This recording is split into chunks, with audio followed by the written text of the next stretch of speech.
ಎರಡನೇದು ಈಗ ಬಿಡದಿ ಟೌನ್ಶಿಪ್ ವಿಚಾರ ಇನ್ನೂ ಗೊಂದಲ ಇರೋಂಥ ಟೈಮ್ನಲ್ಲೇ ಸರ್ ದೇವನಹಳ್ಳಿಯಲ್ಲಿ MB ಡೀಪ್ ಟೆಕ್ ಪಾರ್ಕ್ ಮಾಡೋದಕ್ಕೆ 2800 ಎಕರೆನ ಸ್ವಾಧೀನಕ್ಕೆ ಸರ್ಕಾರ ಮುಂದಾಗಿದೆ ಅಂತ.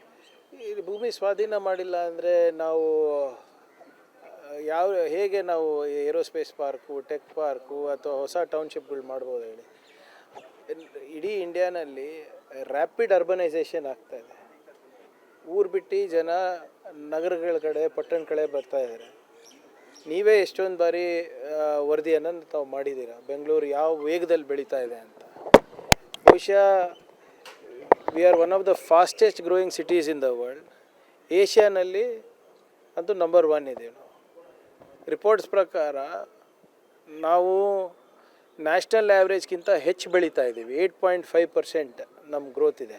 And we are scheduled to maintain this growth rate till 2030. ಹಾಗಿದ್ದಾಗ ನಾವು ಬಿಯಾಂಡ್ ಬೆಂಗಳೂರು ಹೋಗಬೇಕಲ್ವ? ನಮ್ಮ ಪಾಲಿಸಿನೇ ಇದೆ. ಆದರೆ ಯಾರ್ದು ರೈತರ ಜಮೀನು ಇರ್ಬೋದು, ಬೇರೆಯವ್ರ ಜಮೀನು ಇರ್ಬೋದು, ನಾವು ಒತ್ತುವರಿ ಮಾಡೋದಕ್ಕಿಂತ ಮುಂಚೆ ಅವರ ಕಾನೂನು ಪ್ರಕಾರ ಅವ್ರ ಪರ್ಮಿಷನ್ ತೊಗೋಬೇಕು. Whatever it has to happen will happen as per law ಅಲ್ವಾ?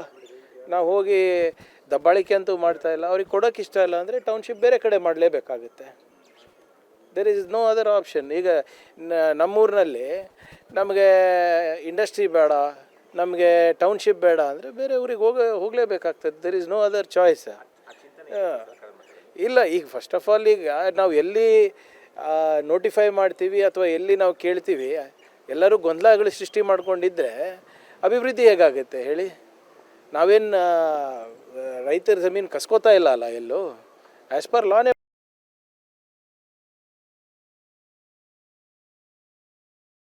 ಆಮೇಲೆ ಅಲ್ವಾ ನಾವು ಏನಾದರೂ ಮಾಡ್ಬೋದು.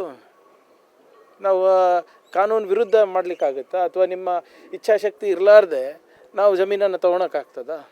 ಈಗ ಅಶೋಕ್ ಅವರು ಒಂದು ಟ್ವೀಟ್ ಮಾಡಿದ್ದಾರೆ, ರಾಜ್ಯದಲ್ಲಿ